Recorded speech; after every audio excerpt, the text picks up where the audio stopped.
with Greg, it just showed me that he still has it. He still has the hand-eye coordination. He still has, the mental toughness, and that's why I think he, in all fairness, I think you can see golfers will play at a later age, and tennis players, you still have to move around and you have to run, and that's, by the time you're 50, 60, 70, your legs and your joints have about had it. So it just showed me that he still has it.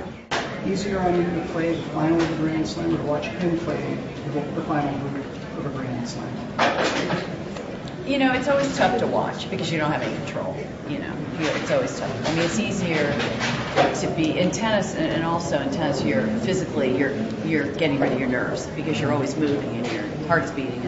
And in golf, you hit a ball and then you have probably a couple minutes to walk to the next hole, and you're thinking about what you need to do. And there's a lot of idle time, downtime, where you're thinking and you're mentally. Tennis is pretty quick. You have 20 seconds in between points. So I really think golf is mentally a tougher sport. Because of that experience of running an academy with the dormitory and now with the USTA, very, very successful program, it's easy to take that now and take bits and pieces of it to make it so the management of the operation of some of these, nobody's done it before like she did. So we just take all that and just kind of tie it together. The other thing is having your name at a facility like that will get people through the door, but they won't stay if the program's no good.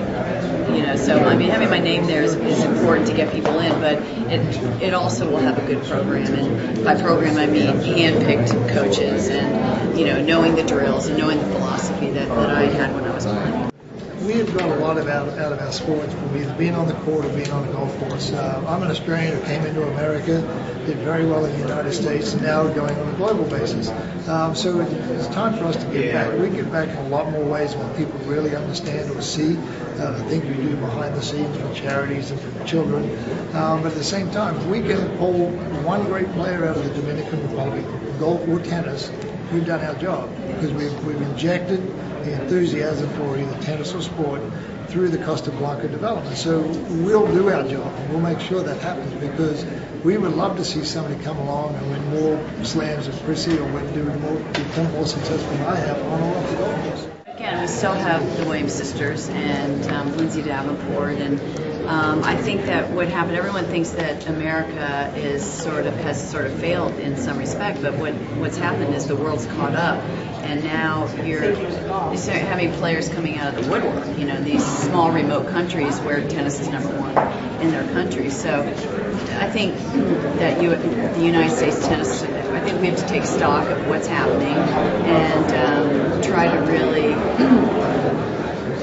try to figure out how to develop more champions. And the other thing that people don't understand is, from the women's side anyway, that there are more sports for girls in America now. And when I was a tennis player, there were tennis players, there were women tennis players, women golfers, and maybe women ice skaters. And now, with all the team sports, they're so popular, the soccer and the baseball, the softball, basketball, and we didn't have sports like that back in those days. So, there are a lot of reasons why, but hopefully we'll get back on track.